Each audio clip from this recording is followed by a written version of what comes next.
हे भाई लोग, तो देखो यार फाइनली खेसारी भैया आ गए हैं अपने ट्रेंडिंग स्टार के मूड में। मैं ऐसे इसलिए बोल रहा हूँ कि भाई देखो कि बहुत दिन से मैं देख रहा था कि भोजपुरी इंडस्ट्री में एक उपवास सा छाया हुआ था भाई। भोजपुरी गाने चलते हैं पर मूवी चलता नहीं, ठीक है।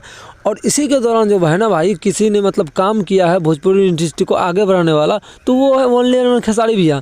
क्योंकि खेसारी भैया आज से पहले ट्रेंडिंग स्टार के नाम से जाने जाते थे और बीच में कुछ मतलब टेक्निकल इशू के कारण जो है ना ट्रेंडिंग स्टार का नाम थोड़ा सा घट रहा था।